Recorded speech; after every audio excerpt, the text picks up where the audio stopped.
TikToker Sardar Gangster'i ustida yozgansiz, ammo buni xalqqa aytmagansiz. Biz erkakmiz, erkakcha hal qilamiz. Rahmatli TikToker Po'lat akaga ehson yig'dim deb 30% pulini olib yurgansiz. Bu gapni aytgan insonlar Xudodan qo'rqmaydigan insonlar ekan. Uyingizga mehmon chaqirmaysiz va mehmonga bormaysiz. Xalqdan qo'rqasizmi? Hamma joyingiz kamera. Bunga sabab shunaqa narsa boshimdan o'tganki, TikTokda eng ko'p topgan pulingiz. men bu narsa uchun xalq oldida ham, qonun oldida ham javob berib bo'lganman.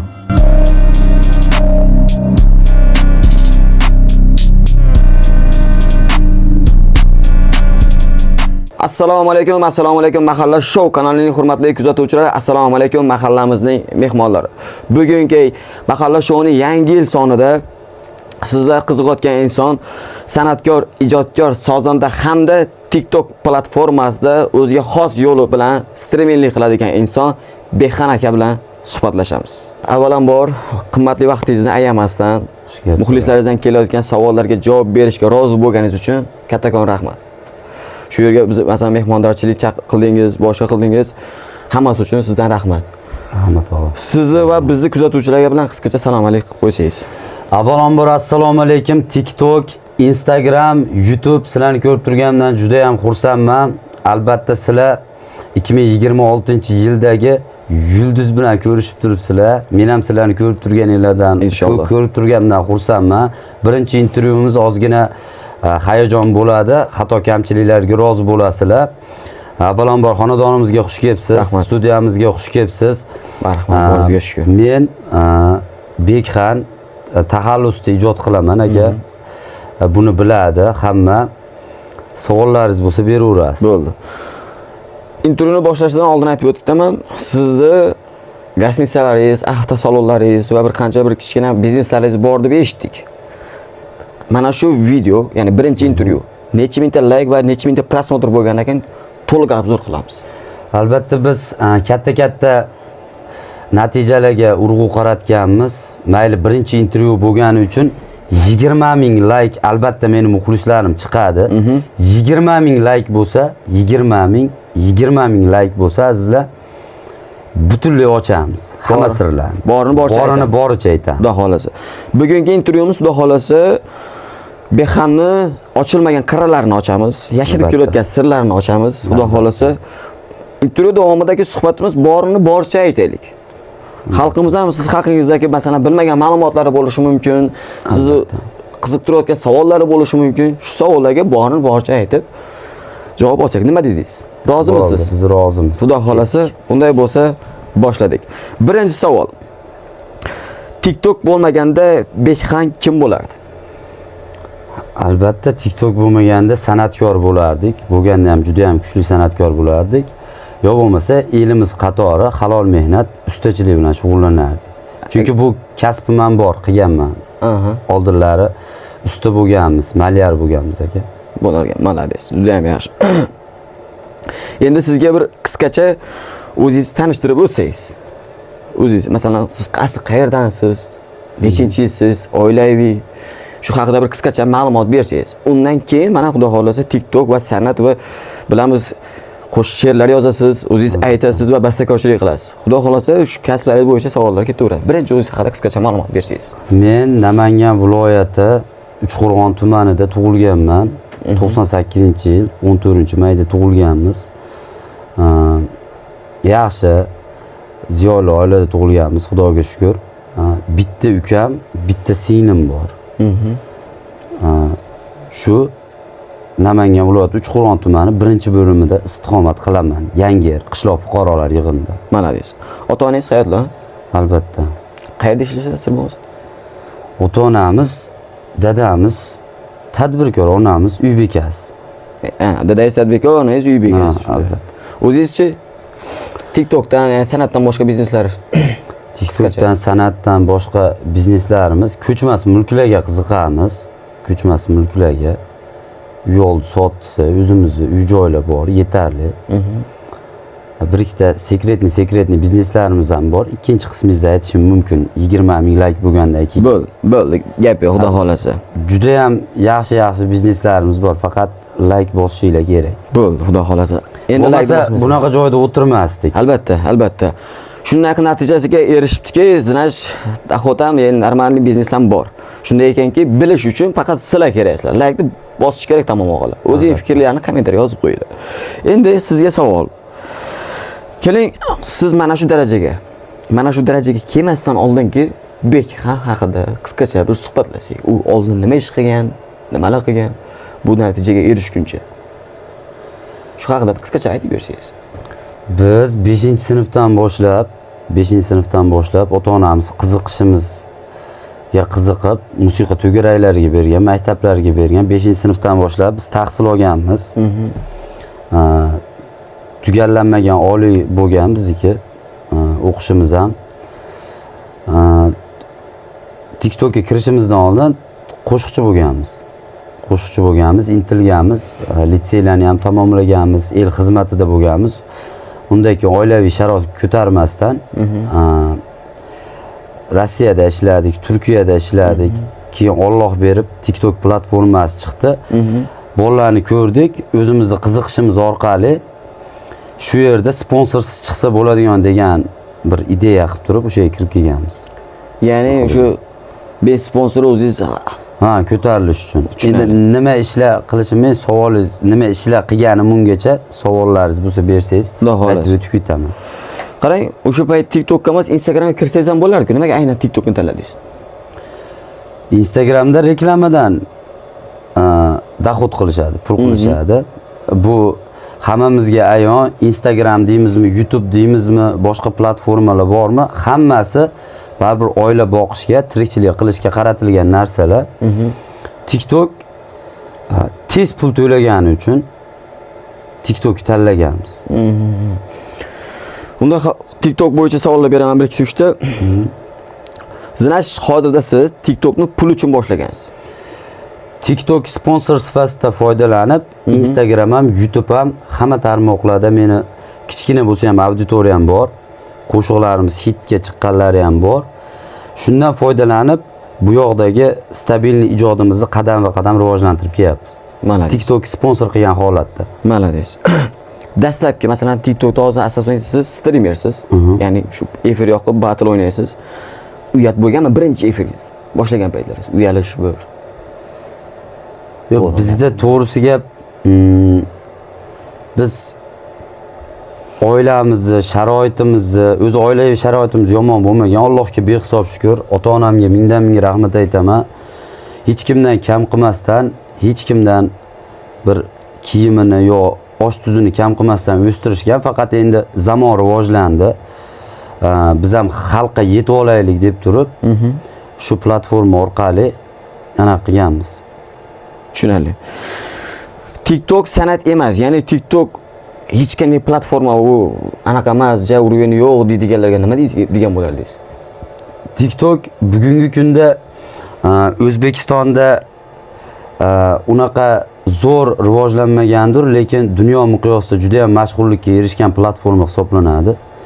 TikTok vaqti keladi, O'zbekistonda VPNlar olib tashaladi. TikTok qiziqarli, ko'ngilochar bir ajoyib dastur. Uni agar chiroyli ramkada agar yuritiladigan bo'lsa, TikTokdan qiziqarli platforma yo'q. Zinash, siz TikTokdan qiziqarli platforma yo'q deb bilasiz. Albatta. Brendstvo emas, xalqni qiziqish, xalqni kuldirish bo'yicha bundan qiziqarli platforma yo'q. Bo'lishi mumkin siz uchun. To'g'rimi? Men uchun hammaning o'zining fikri bor. Xuddi shunday. Bekxan TikTok yopilib ketsa nima qiladi? Bekxan TikTok hozir ochsam ham, ochmasam ham men tirikchiligim juda zo'r. Ya'ni TikTokka qarab qo'ygan? Yo'q, qarab qo'yganim yo'q. TikTokka qarab qo'ymaganmiz. Bu 2 yildan oshdi unga. Mana deysiz. Sizga endi kichkina bir daromad haqida gaplashamiz. TikTokda birinchi streamda qancha pul topgansiz? TikTokda birinchi streamda $78 pul topgan. $78 pul topgansiz. O'zbekiston puliga qancha bo'ladi? Shunda salkam 1 millionga yaqin bo'ladi. U payt men uchun juda katta pul edi. Allohga behisob shukr. O'sha pulni Alloh bergan akalar orqali TikTok donatorlariga ham katta rahmatimni aytaman. Shu kunga kelishimizga juda katta turtki berishgan. Joningiz omon bo'lsin. Mana deysiz. TikTokda eng streamda eng katta topgan daromadingiz efir payti masalan batilda o'sha sizga podarka otishadi va o'shanda eng ko'p topganingiz qancha bo'ldi? 3-4 soatlik efirda-da. Nuda. 3-4 soatlik demaylik, mana qarang. 5 minut bo'ladi-ku bitta efir, to'g'rimi? Bitta batil degani 5 minut bo'ladi. O'sha 5 minutning ichida eng ko'p pul topganingiz. 3,5. 3,5 ming dollar topgansiz. Shunaqa. Kim tomonidan yuborilgan sir bo'lmas. Donator. Donator Bobur aka degan donator bor edi Amerikada, trakchi. Bobur aka rahmat, umri uzoq bo'lsin. Shu akamiz urgan. 3,5 ming topgansiz. 3,5 ming dollar. Hozir ham normalniy topsangiz kerak, ha? Albatta. Malades, ko'z yemasin, avvalo ishingizga va kasb-koringizga baraka bersin. Endi yana bitta savol shu o'rinda, TikTokda mana raqobat bo'ladi. Agar raqobat bo'lganda, shu raqobatlarning ichida o'zingizni nechinchi o'ringa qo'yasiz? Raqobat bo'ladi-ku, masalan, u zo'r, men zo'r, u zo'r degan narsalar bo'ladi. O'sha payt siz o'zingizni nechinchi o'ringa qo'yasiz? Men hammani birdek ko'raman. Hammani rizqi Allohdan, har bir bandani oliy o'ringa qo'ysin Xudo. Har bitta insonga o'zini auditoriyasini bersin. Kim zo'r bo'lish uchun emas, o'sha Alloh berayotgan nazardan oilasini rozi qilish uchun har bir videochi foydalanishini tavsiya qilaman. Allohdan har bir videochiga aktiviga ham, barakasiga ham, umriga ham baraka tilayman aka. Malades. Endi qarang, TikTokda mana endi TikTok borasida gaplashamiz do'stlar. Sizni ayni mana shu muxlislaringizni kuzatib turgan kuzatuvchilarni qiziqtirayotgan savol.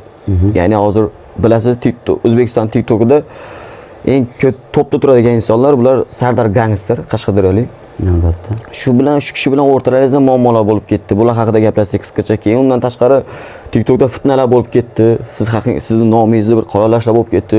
Shular haqida bir qisqacha gaplashsak. Birinchi shu Qashqadaryolik Sardar Gangster haqida qisqacha gaplashsak. Nima bo'lgan oralaringizda? Nimaga bu oldin adashmasam ustoz shogird edingizlar? Undan keyin bir-birlaringizga shu anaqa dushman bo'lib qoldingiz. Sabab? Sardor Gangster juda ham yaxshi inson o'zi aslida.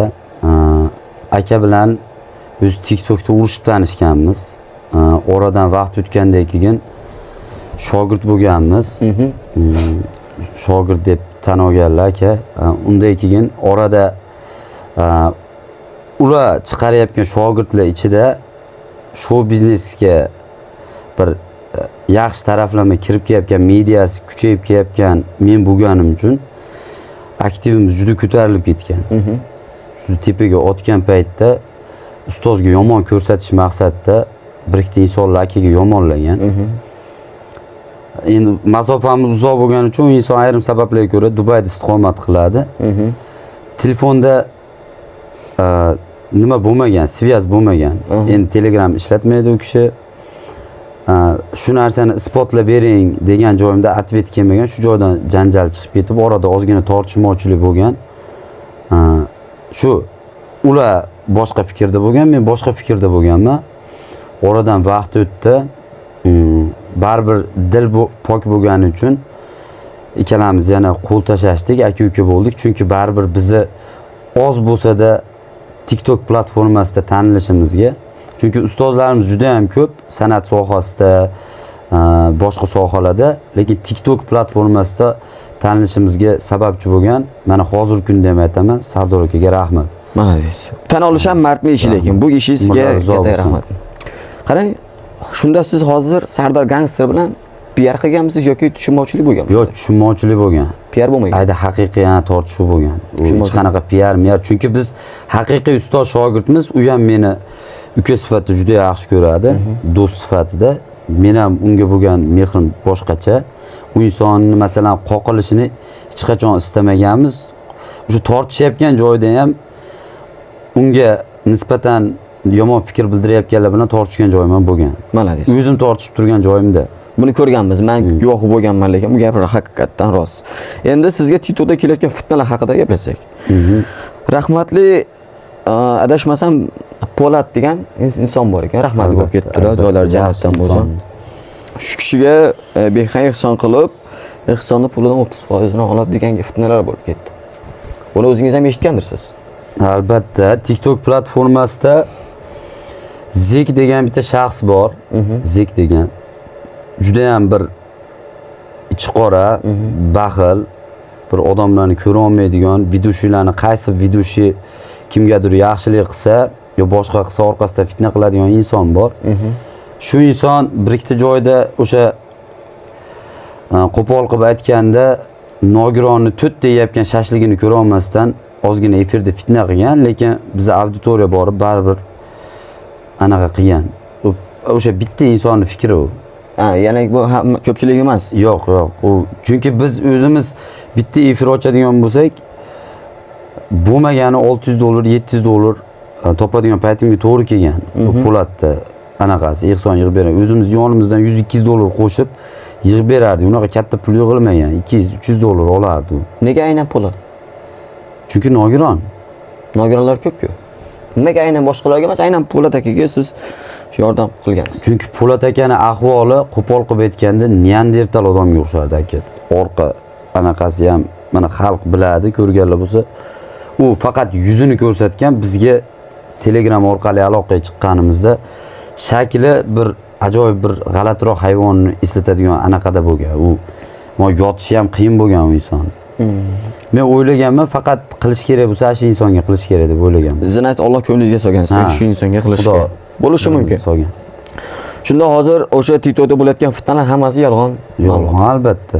Siz hech qanday pul ham yemagansiz, hech qanday foiz ham olmagansiz. Chunki yeyishga muhtoj emasmiz.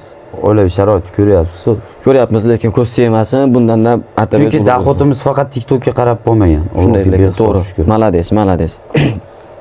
Endi TikTokda masalan battle'lar o'ynaysiz-ku, shartlarga qandaysiz? Qilasizmi shartlarni? Albatta, mana kuzatuvchilarimiz biladi. Shart qilish kerak, faqat ramkadan chiqmagan holatda, chunki TikTokda padarga uradigan 90% trakchilar, Amerikadagi, men salom yo'llayman, YouTube'da ko'rasizlar, trakchilar. Qolganlari shu ishdan zerikkan odamlar. Beyda bitta men faqat shartdan battle o'ynamayman. Orada 6 oy ham o'ynaganim yo'q. Lekin yoshlarga maslahat beraman, ko'proq aktyorskiy shou qilinglar, qiziqarli. Qo'shiq aytinglar, zo'r qo'shiq aytinglar, mediani rivojlantiringlar. Iloji bo'lsa, xalqni qiziqtirmoqchi bo'lsanglar, dunyo hamjamiyati qo'llayotgan multik-pultiklardan ham foydalaninglar. Chunki hozir chiqib ketdi hozir efir uchun. Albatta. Qiziqtirsa bo'ladi. Sizga endi yana bir savolim bor TikTok borasida. Bu narsa TikTokda mana 18+ qiladigan, shart qiladigan insonlar bor. Albatta. Sizda ham shunaqa vaziyat bo'lganmi? Ya'ni 18+ dan shart qilish, rejalashtirganmisiz? Men dohod kelmayapti, endi bunday qilaman, bunday qilib shart bajaraman, bo'lmasa bo'lmayapti deganmisiz o'zingizga o'zingiz hech? Yo'q. Bu narsaga men oldindan qarshi bo'lganman, lekin raqiblar shunaqa holatlar bo'lgan, ba'zida ko'p so'kinib netgan joylarimiz bo'lgan. U raqib talab qiladi o'ziga o'zi. Yutqizib qo'ygan joyingizda majbur bo'lib qolasiz, qanaqadir vaziyatdan chiqib ketish uchun bunday o'tib ketaman desa, ash paytda zapisga ushalib qolishingiz mumkin. Bo'lishi mumkin. Endi yana bitta sizga savol, TikTokda 5 ta yomon ko'rasiz. Yomon ko'rish deganda o'zini emas, kontentini yoki streamini yoki qilayotgan harakatlarini yoqtirmaysiz. 5 ta insonni o'rta salom bersangiz. Hamma inson hurmat qilamiz, lekin yoqmaydiganlar bor. Zek. Birinchisi. Lekin zek deysizda, lekin aynan shu zek degan nickdagi 5 marta zek desa bo'lmaydimi? 5 marta. 5 marta zek, ha? Lekin nimaga aynan shu inson bilan ko'proq efir qilasiz? Raqib, dushman. Shuni ezgisi keladi odam. Yo'q, mana orada men chiqib ketgan edim, mana ko'rib turgan bo'lsa taklif qilamiz. Battle'ga. Xo'p, birinchisi zek. Ikkinchisi Sashok degan qozog'istonlik videoshi bor. Sashok. Uchinchisi Akpen. Qirg'izistondanmi, Qozog'istondanmi? Akpen, Qozog'iston. Qozog'istondan. To'rtinchisi o'zbek videochilardan juda ko'pi bilan yaqinmiz. Dadosh degan xotin bo'lardi, shuni yomon ko'rardim. 5-inchisi oxirgisi. U ham raqib bo'lgan. 5-inchisi Zek. Yana zekmi? Zek. Mayli. Endi 5 ta hurmat qiladigan TikTokeringiz. Bunda ham zek bormi? 5 ta hurmat qiladigan TikTokerim. Xo'p. 5 O'zbekistondan-da. Farq yo'q. TikTokda streamer. TikTokda stream. TikTokka kiradigan bo'lsa bo'ldi. Farq yo'q qaysi millatdan. Aziz aka. Azizxon UFC. Ha. Jasur. Jasur ko'cha. Jasur ko'cha. Juda ham yaxshi insonlar. Avezov Siroj.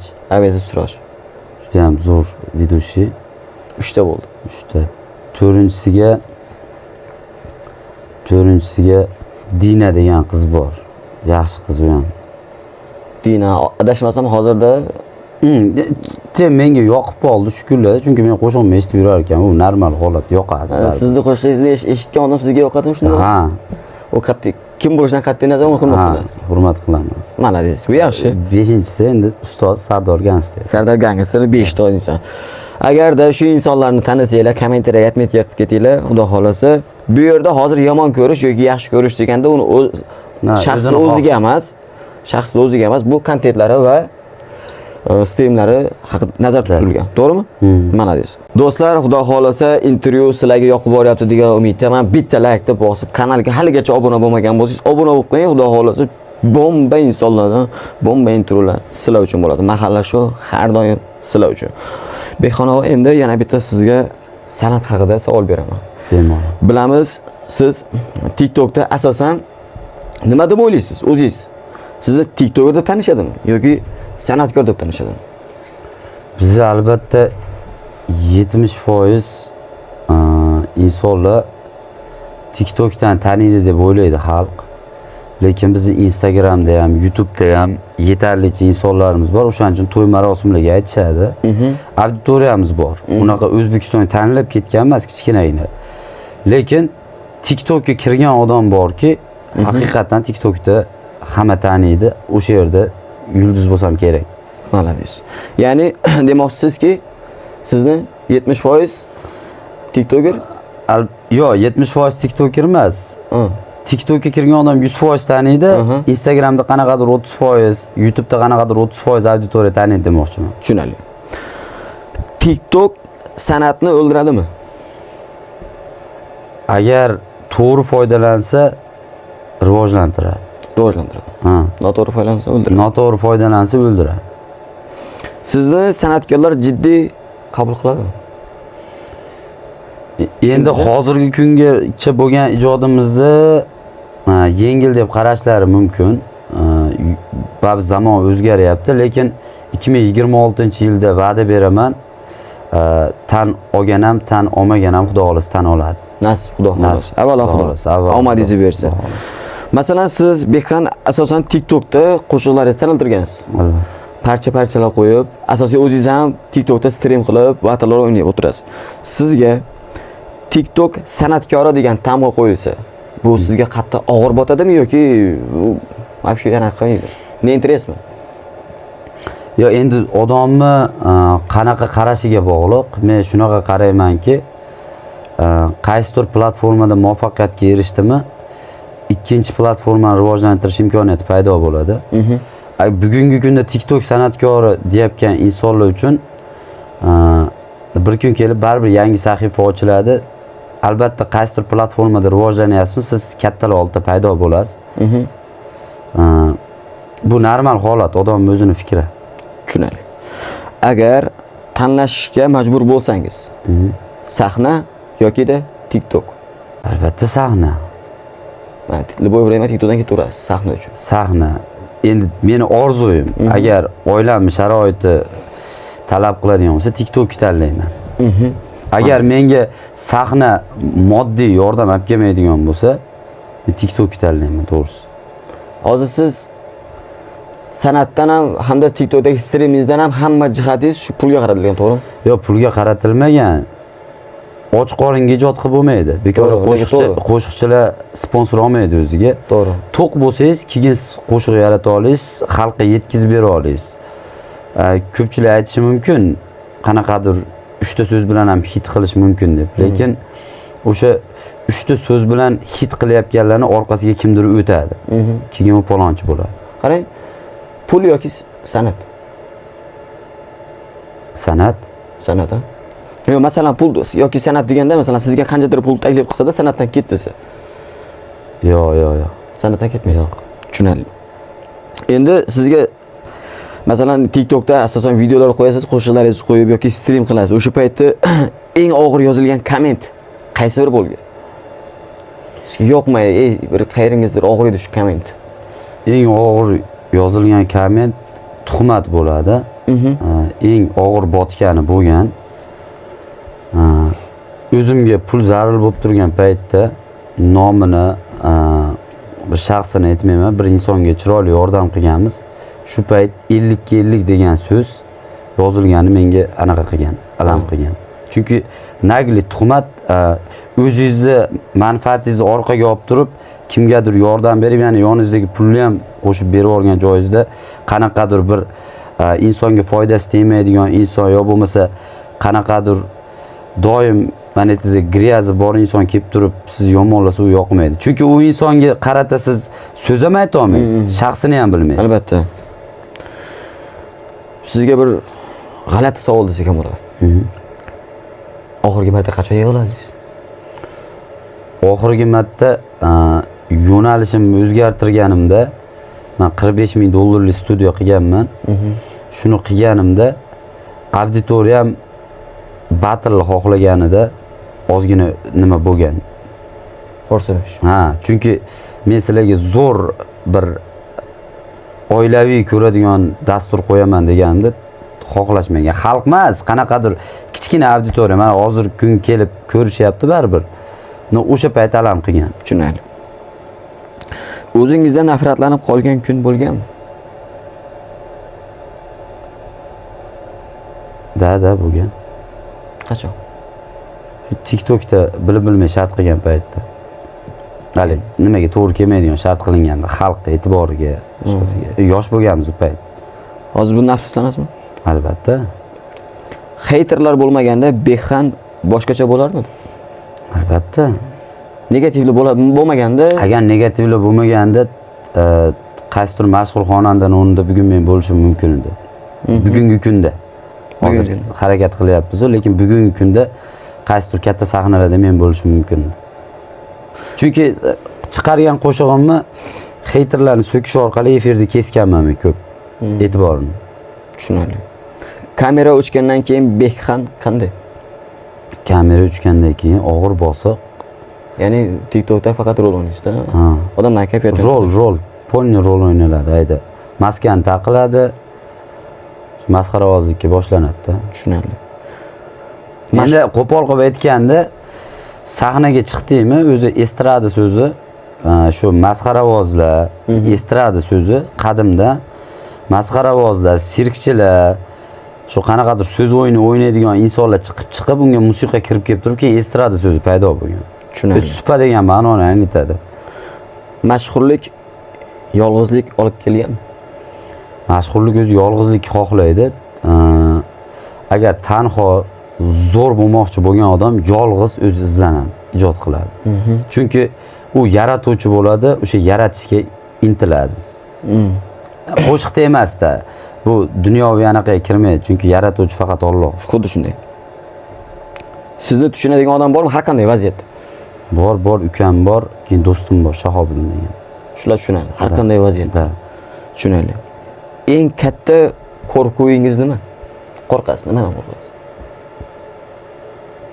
Eng katta qo'rquv shu oilangizdagi kimdir yo'qotishda, boshqa hech narsadan qo'rqmaymiz. Biz o'zi yoshlikdan hamma narsani ko'rib katta bo'lganmiz.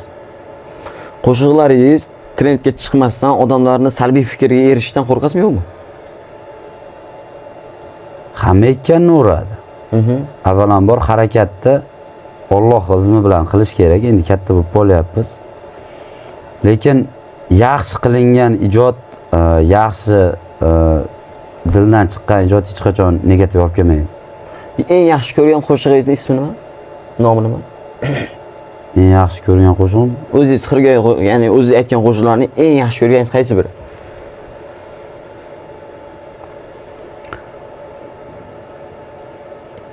hamma yaratgan qo'shig'im yoqadi o'zimga. Asosiysi. Boshqa inson tomonidan ijro qilingan? Yo, o'zingiz aytgan, qaysi qo'shiq sizga juda yoqadi? Bugungi kunda bo'lsa hali unaqasi yo'q. Sanasi hamma qo'shigingiz Yo, hali men ko'nglim to'lib, birorta qo'shig'imdan hali ko'nglim to'lmagan. Kelajakda yarataman. mayli, sal bo'lsa ham, sal bo'lsa. Yo'q, ko'nglim to'lgan qo'shig'im yo'q. Yani qanaqadir auditorimga yoqqandir, chunki men haqiqiy ijodimni 2026 ko'rsataman endi. Xo'p, qarang unda sizni ko'nglingiz to'lgan qo'shig'ingiz yo'q bo'lsa, sizni taniltirgan qo'shiq bordir? Qo'shig'ingiz bor? Qaysi qo'shiq? Totoy akam degan qo'shiq bor, asli u bir yaxshi akamiz bor, Azamat akamiz, shu insonga yozganmiz. Keyin ismini olib tashlab turib qo'yganmiz, platformaga ommalashgan Totoy akam degan qo'shig'imiz bor. Shu eng ommalashgan qo'shig'imiz. Keldi davringiz uring qaddingiz, oh o'zimni boy akam. Pullar ko'rib quturmasdan og'ir bosiq yurgan toy akam. Qanday shunday ukam bo'las deb kamtarni yoqib olib bosib yotgan toy akam. Milyonlar u milyardlarni ko'tara olgan boy akam, toy akam. Boylarning eng boyisizlik, kamtarsiz gap akam.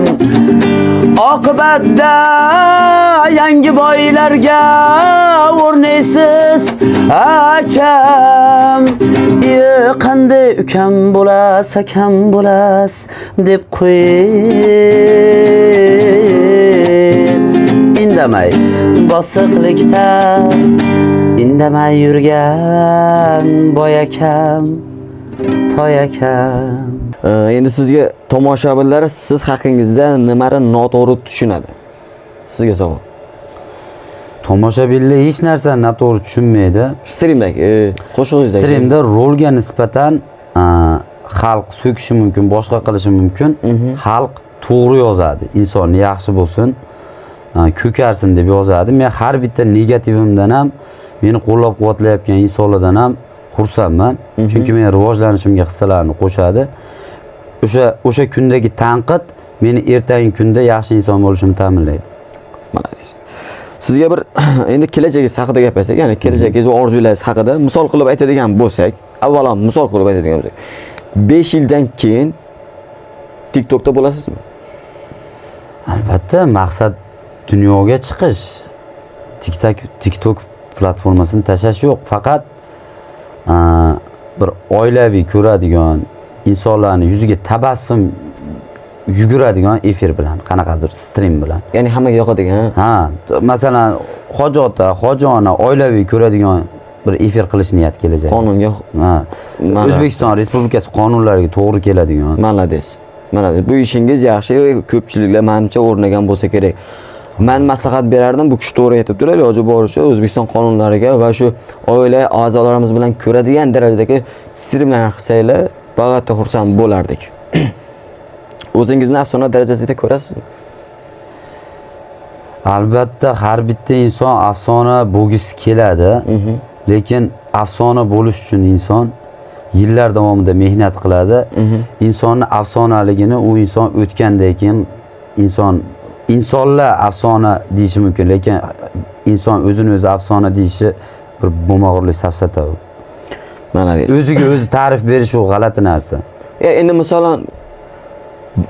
misol qilib aytadigan bo'lsak, Bekxan nomi ham o'zi bir yo'q-da uncha ism, to'g'rimi? Bitta sizda men eshitganman, Bekxan deganda ko'z oldingizga siz kelasiz.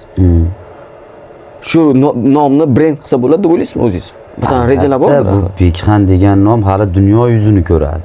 Bekxan degan brend Xudo xolisi. Shuni nazarda tutib aytyapman-da. Endi shu o'rinda yana bir TikTok masalasiga qaytadigan bo'lsak, bugun boshlayotgan yoshlarga TikTokni tavsiya qilasizmi? Albatta yoshlarga tavsiya qilaman. Agar sizda faqat kuningiz shu TikTok bilan ertangi kunni rivojlantirib, ertangi kuningizga qadamingizni otani, onani rozi qila olishingizga aqlingiz yetsa, sharoitingiz agar bo'lmasa, TikTok o'zingizga sponsor qilib turib, liboy sohangizni rivojlantirsangiz bo'ladi, faqat xalqi mehri bilan. Mana deysiz. Bu to'g'ri, lekin bu gapingiz to'g'ri. Bugun hech kim eshitmagan shu paytgacha, даже do'stlaringiz ham eshitmagan. Ichingizda saqlab kelayotgan gapingiz bormi? Hech kim eshitmagan. Siringiz. Qisqacha shuni aytsak. Ya'ni siz atrofdagilaringiz va stream va mana shu san'atdagi yaqinlaringiz eshitmaydigan sir. Hali bilmagan sirlardan aytsangiz. Hozir aytishim kerak emas. Unda sirlik olmaydi-ku. Endi shuni fosh qilaylik-da, biz bugun sirli tomonlarini fosh qilish uchun kelganmiz. Sir tomoni bo'ladigan bo'lsa, sirligicha qolgan yaxshi. Bo'ldi. Keyingi savol shunda, to'g'rimi? Juda ham yaxshi. Endi hozir sizga sizni kuzatuvchilaringiz tomonidan bir ikkita savollar kelgan. Hozir shularni berib o'taman. Agar Xudo xolasa muxlislar hurmati bo'lsa javob berasiz degan umiddaman. Bo'ladi. Birinchi Jahongir degan akamizdan kelibdi. Mercedes yoki BMW? BMW albatta. BMW. Erkaklarning mashinasi-yu. Malades. Musulmonchik akamizdan kelibdi savol. Bexan nima uchun televideniyada ko'rinmaydi? Sabab nima? Televideniyega ko'rinmasligimiz sababi o'zimizni mana shu o'tgan yillar davomida televideniyaga loyiq ko'rmaganimizdan izlanib, sharoit qilib, shu televideniyaga chiroyli mahsulot berish uchun yig'indik, terindik ijod borasida 2026-yil Xudo xolasa ko'rinamiz, tushmaymiz bag'iga. Xudo xolasa. Konsert qachon? Humo Arenada. Yana bitta muxlisdan kelgan savol. Konsert 2026-yil Humo Arenada. Humo Arenani beringlar. Xudodan bu yoq, Xudo xolasa, ba'zilar kulishi mumkin, boshqa qilishi mumkin, lekin mana aka eshitib turibsiz, mana shu esdalik bo'lib qolar. Humo Arena bizni kut. Shou boshlaymiz, faqat undan keyin stadionlar so'raladi. Xudo xolasa, demoqchisizki, Humo Arena portlaydi, to'g'rimi? Da. Birinchi konsertimiz Humo Arenada. Buyuk inshaalloh. 26-yil. 26. Yana bir shu yerda Zuriyodbek degan akamizdan savol kelibdi. Rahmatli Po'lat aka o'lgandan keyin undan uzr so'ra olmadi, chunki o'sha payt uni kalaka qilardi. O'sha nimasi ichida qolib ketdi, ya'ni nima deydi? Vijdon azobi. Ha. Shu rostmi? Hozir vijdoningiz qiynalyaptimi shu? Yo'q, bizda vijdon azobi endi xalq ko'ziga anaqa bo'lishi mumkin, shunaqa ko'ringan bo'lishi mumkin, lekin biz uni kalaka qilmaganmiz. TikTok platformasini oladigan bo'lsak, ayda platformani o'zi yumorga qurilgan. Shu insonlar mana shu insonni kamsityapti-yu deb donat qilish uchun qanaqadir moddiy yordam berish uchun o'zimizni yomon ko'rsatuv, insonni yaxshi ko'rsatishga harakat qilganmiz. Tushunarli. Shu joyda aytib ketaman, shu qilgan ishimizdan umrini oxirida chiroyli yashadi. Malades. To'q yashadi. Ehsoningiz avvalo qabul bo'lsin. Rahmat. Inshaalloh Xudo xolasa. Endi sizdan bir hozir ochiqchasi gaplashamiz, ya'ni ochiqchasiga. Qisqacha shu o'zingiz haqida ma'lumot berasiz, ya'ni shu musofirlar bo'lgansiz. Albatta. Rossiyalarda, Turkiyalarda ishlagansiz. Shu haqida qisqacha gaplashamiz va hayotingizdagi bo'lgan qiyinchiliklar va kelajakda bo'layotgan qo'yayotgan maqsadlar haqida qisqacha gaplashamiz. Undan oldin 4 ta savolim bor. Shularni bir nima qilsak, shu bilan keyin ko'rsatuvni Xudo xolasa yakunlaymiz. Ha. Birinchisi, sizni tanaltirgan qo'shiq ismi To'toy akam degan qo'shig'imiz. Ikkinchisi endi hamma qo'shiqlarning hissasi bor, no otada yo'q, velik ancha anaqa bo'lgan. Shu qo'shig'ingiz trendga olib chiqib ketgan.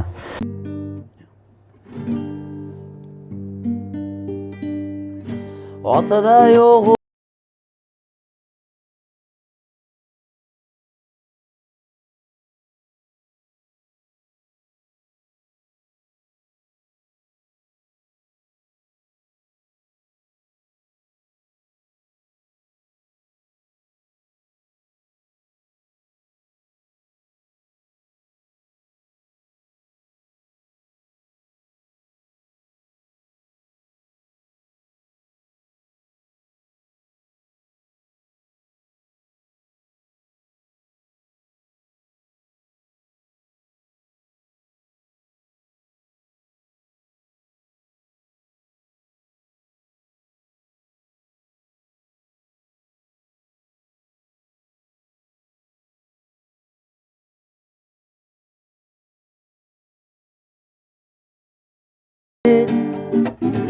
musofirda ancha eziladi yigit. Hozirgi kunda premyera qo'shiqlaringiz bormi? Bor. Nechta? 2026-yilda 100 ga yaqin qo'shiq chiqarishni niyat qilganmiz. Yanvar oyiga 4 ta yangi qo'shig'imiz bor. Xudo xolasa intervyu davomida buni ko'rib ketishinglar mumkin bo'ladi. Keting unda. Ko'pchilik siz haqingizda noto'g'ri bildirgan narsa. Ko'pchilik hayot bilan efir adashtirib qo'yishi. Men hayotdagi qo'ygan maqsadimni TikTok deb o'ylashadi, aslida oddiy sponsor qilib foydalanaman xolos shu. Ya'ni hayotda boshqa shunaqa muomala qilib yuborishadi ba'zida zritillar. Shu buni qo'ygan maqsad deb. Tushunarli. Hayotingizdagi eng og'ir qaror. Hayotdagi eng og'ir qaror og'ir qaror o'zi yo'q menda. Hamma narsaga realni qarayman. Ya'ni hech nimaga qiynalmagansiz. Yo'q. Ya'ni bir nimani rejalashtirishdan oldin o'ylab qilsammi ekan, qilmasam ekan degan savollar bo'lgan. Hamma narsani o'ylab qilganim uchun og'ir qaror kelmagan hali menga. Tushunarli. Afsus qilgan anaqam bo'lmagan. Bugungi aqlingiz kechagi o'zingizga nima der edingiz? Bugungi aqlingiz bilan kechagi o'zingizga nima der edingiz?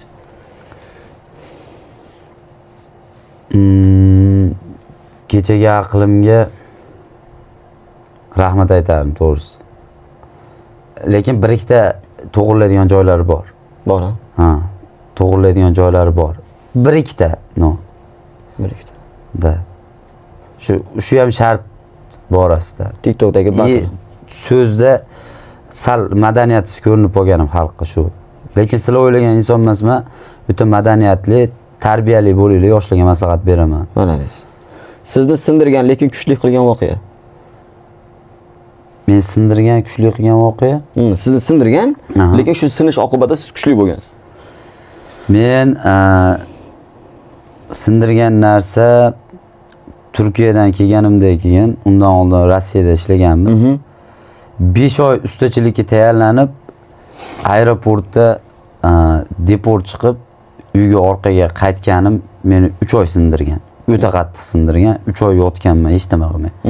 Undan keyin men umuman yotmadim, undan oldin ham yotmaganman. O'sha paytda men sinish deb bilaman. Undan keyingi sinish emas, shunchaki sinov. O'sha singaningizdan keyin nima qildingiz? Ko'tarilishga sabab bo'ldi. Ko'tarilishga sabab o'tgan kunni esladingiz-ku, shu hayotga harakat qilish anaqasida TikTok kirib kelganda, mana shu tiklab olgan. Xudodan u yog'i. Mana deysiz. Endi yoshlar qilmasligi kerak bo'lgan xato. Yoshlar xato qilish anaqasi nimadan uzoq yuringlar.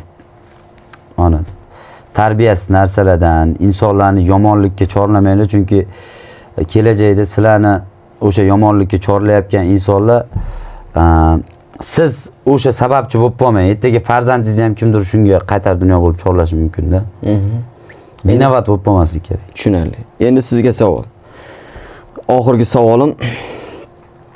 Agar hamma eshitsa ham aytishdan qo'rqmaydigan haqiqat. Hamma eshitsa ham aytishdan qo'rqmaydigan haqiqat. Hamma eshitgan, lekin siz ham aytishdan qo'rqmaysiz. Nima? Shu kungacha qilgan birorta ishimdan qo'rqmayman, uyalmayman ham. Chunki oilam uchun harakat qilganman bu. Ya'ni misol qilib aytadigan bo'lsak, sizni hamma TikToker deb eshitgan. Ha. Buni tan olishdan qo'rqmaysiz. Yo'q. TikTok assalomu alaykum, faxrlanaman. Mana deysiz. Bir qismi sifatida qanaqadir shu san'atga 10 oladigan bo'lsak, TikTok 1% hissa qo'shadi. Foydalansanglar bo'ladi. Butunlay emas. Butunlay yotib olib, uni kasb qilib olish u xato. Lekin qanaqadir qadam bosish uchun kerak. Tushunarli.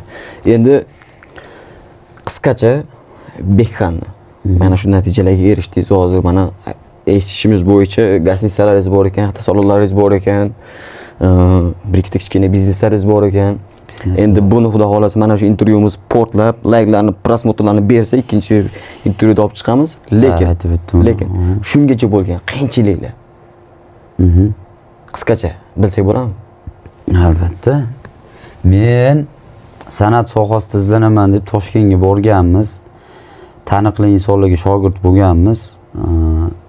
Lekin har bitta san'atkor ko'tarilishda sponsor o'zini katta hissasini qo'shadi. Men sponsor xohlamaganman. O'zim ko'taraman deb turib, endi qisqacha aytib o'tib ketish kerak, chunki vaqtimiz cheklangan. Ofitsiantlik qilganman Toshkentda.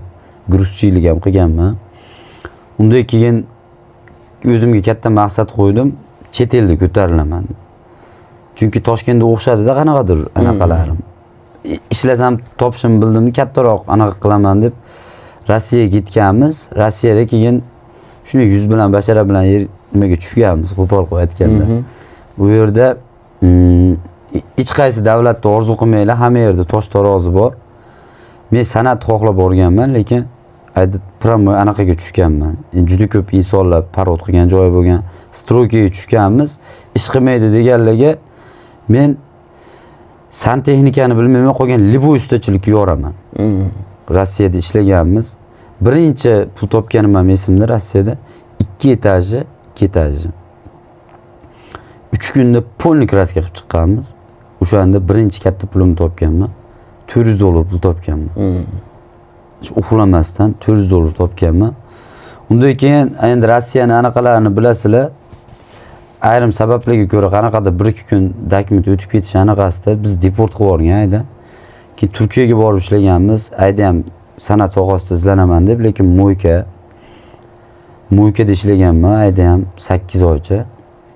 Keyin aydan kelib turib O'zbekistonda liboy ish qilganman O'zbekistonda ham.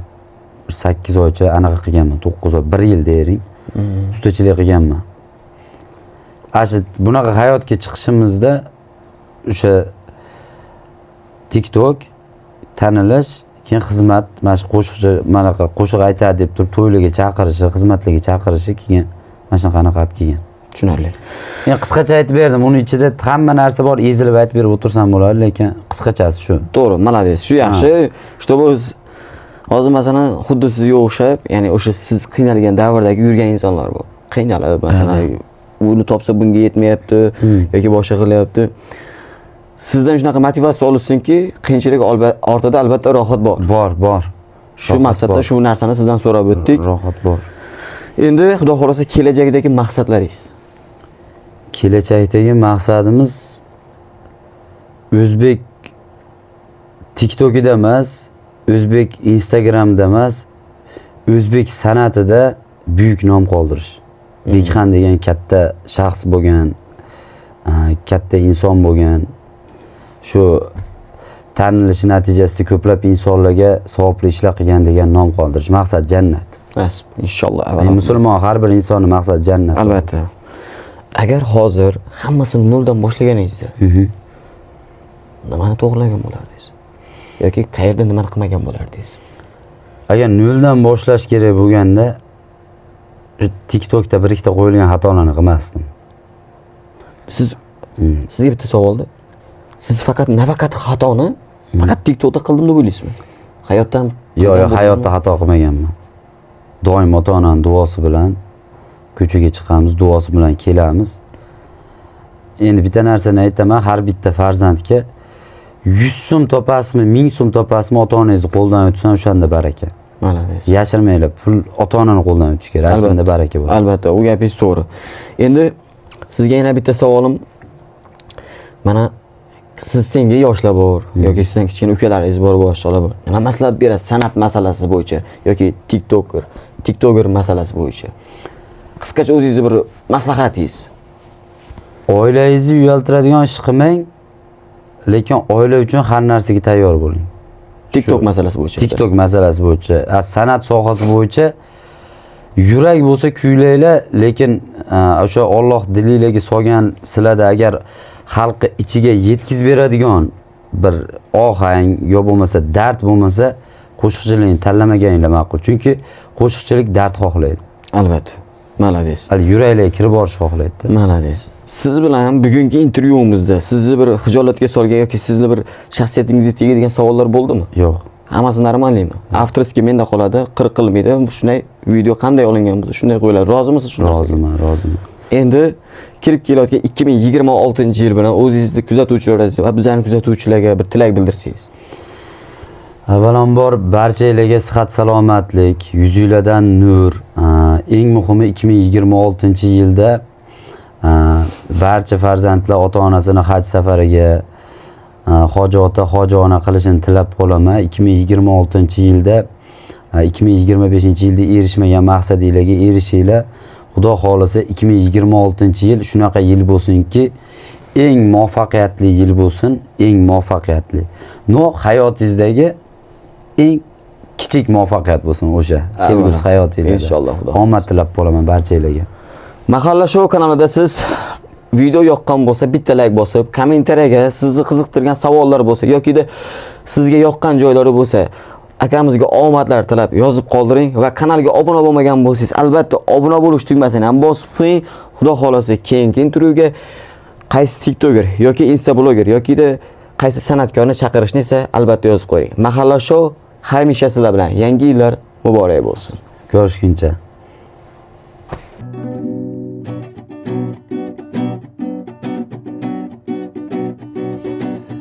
Ha boshqacha tuyulardi, ha o'zgacha kiyinardi. Tan olaman uni ko'rganda, yuragim boshqacha urardi. Kulguchi o'ziga mos turardi, albatta so'ziga xos kulardi. Eslashni o'zi juda yoqimli, ro'moliyam yarashib turardi. Sendan kech olmadim menga qara, ahvolimga qara. Sog'indim lek aytolmayapman. Senla kunlarim yodimda, unutmayman aslo. Ko'p ichdim, chekdim lek unutolmadim. Sendan kech olmadim menga qara, ahvolimga qara. Sog'indim lek aytolmayapman. Senla kunlarim yodimda, unutmayman aslo. Ko'p ichdim, chekdim lek unutolmadim.